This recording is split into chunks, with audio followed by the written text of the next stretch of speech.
شاید دوستا در این سوال باشن که مدام که سازمان ها میدونن که تاجیکستان در این مشکلات هست، دیگر خب ارگانیزاسیون های خارجی که میدونن چرا عوض نمیکنن، چرا کدام تاثیر نمیگذارن؟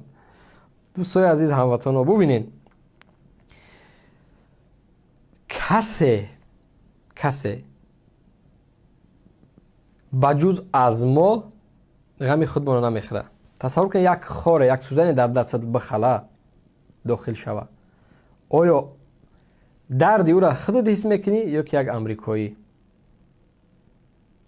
خودت حس میکنی؟ نه، یک دستت بشکنه اگر از جای افتی، دردی همون را کی حس میکنه؟ طبیعی است که خودی همون انسان حس میکنه. دردی مردم، غم مردم ما و شما حس میکنیم، نه اینکه امریکایی و اروپایی. همه تمام دنیا قبل از اینکه تصمیم میگیرن منافع خودشون نگاه میکنن. طبیعی است که چون تاجیکستان برای همه لازم است، چون حکومت امروزه رحمانوف برای همه لازم است. هر چی که بخوای میتد، مرحمت، هر چی که بخوای، آب میخوای، زمین میخوای، کان میخوای، حتی اگر که لازم شوه اونا همون دستگاه پارلمان همش میتیه، کلا در همون پارلمان کشور اجنبی میبیاد برنامه ریزی میکنه. مهم کرسی پرزیدنتی از دست نرود.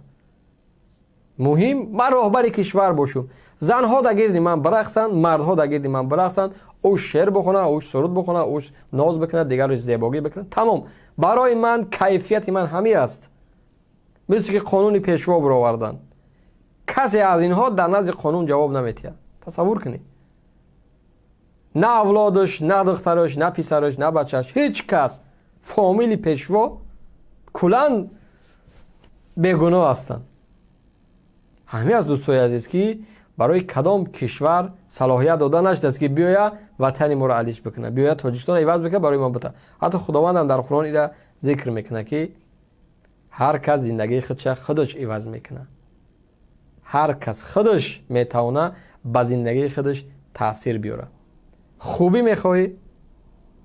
مرحمت. مثل که اگر که ما دوزخ و جنت بگیریم، اگر میخوای عبادت کنی، خیر بکنی، زکات بدی، دیگر کارا بکنی، برو جنت. خداوند وعده کرده است. زنا میکنی، دزدی میکنی، خیانت میکنی، غریب میکنی، هر کار میکنی، برو دیگه دروازه دیگر برای توست. یعنی انتخاب در دست خود مردم گذاشته است. انتخاب در دست خودت. نیک میکنی برو، بد میکنی برو، هر دو جاش راه هست میره. اما فرقیت ببین، امروز اگر ما و شما هم دنبال نیک بودن میخواهیم، همین زندگی ما را اگر هیچ نگاه بکنیم، میخوای راحت باشی، میخوای آزاد باشی، میخوای کار بکنی، میخوای رنج نبینی، درد نبینی، غم نبینی، عذاب نبینی، این راهی که برای شما پیشنهاد میکنیم. میخوای که همین مشکلات باشه، همین درد باشه، همین رنج باشه، راه دیگه همین راهی که از بره. چطوری که هفته اخیر بازداشتی اهل قلم در تاجیکستان زیاد شده است، مثل یک با چند مثل شعر میتوان گفت که ای با امیدی کسان خفته از خود یاد آرین، تشنکامان غنیمت ز احد یاد آرین. گرچه ملهب سپر انداخت خیبر باقی است، بود نگویین که شکستیم بودگر باقی است. لاله این چمن آلوده رنگ است هنوز، سپر از دست نینداز که جنگ است هنوز. بارها گفتیم ای کسایی که به دایره رحمانوف میرقصین، بارها شاید از 1000 بارم زیاد گفتیم، شاید در هر برنامه فرق نداره کدام اصحاب سیاسی که نباید ذکر کرد. ما بینوشید از این آب که زهر آلوده است، غوطه باید زد و بگذشت که پل فرسوده.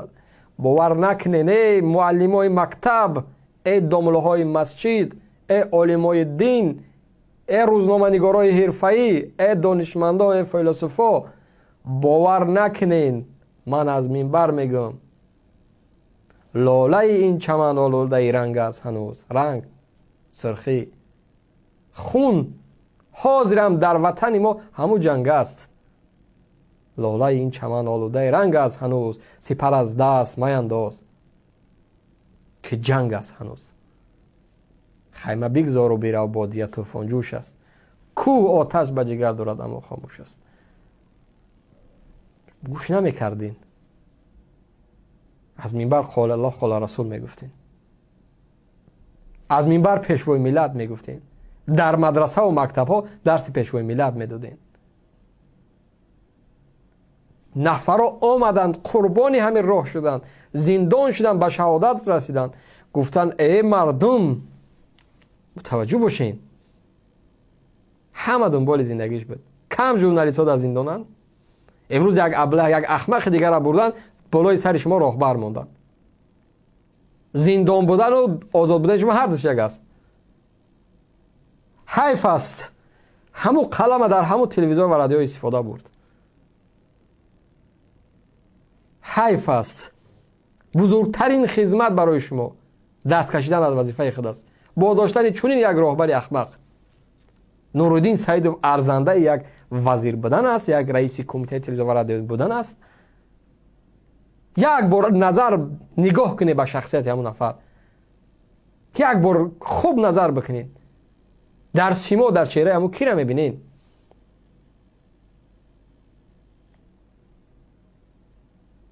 من حیران میشم که اصلا روزنامه‌نگاری بسیار یک کار پاکی طلب میکنه. مسئولیت پیامبر است پیغام رساندن. شما پیغام رسان هستین، کسایی هستین که آینده راهی پیامبرا را گرفتین. شما چی کار کردین که جورا نگاه دارین؟ دنبال یک احمق میخوام برین؟ یک نفری که نه انگیزه سیاسی داره، نه شعور انسانی داره، نه تحلیل داره، نه انسانیت داره. یک نفری که احمق از یک وزارت بردن موندن. از سال 2012 نظر بکنید تا امروز چی کار کرد در وزارت معارف؟ چی تأثیر رساند؟ صف کادرها را زیاد کرد؟ چی کار کرد؟ یگانه کاری که کرد همون قانونی که پیشنهاد کرد که باید در مکتب ها ترجمه حالی پیشوای ملت درس داده شود. تمام. آیا با همین احمقیش میرود در یک تلویزیون، در یک جایی که مردم تماشاش میکنن؟ اخرا من وقتی نظر میکنم تلویزیون‌های تاجیکستان که در یوتیوب دارن 300 400 نفر نظرتون میکنه. اخرا همه که تماشابین دارید، بعد از این احمق میخواید کلا از دست برید؟ همین حاضر کسی شما رو نگاه نمیکنه. لااقل همون تعداد 1% مردم است همون مونی که نگاهتون بکنن. بعد از اینکه این رخصای صنعتکار رو این نمیدونم بیست چی بگم لختک رفت، چی برنامه پیشنهاد میکنه؟ چی برنامه؟ رقص و بازی، طنز، تبلیغ رحمانوف. یا اصلا افرایی هستن که شما باید متوجه باشین.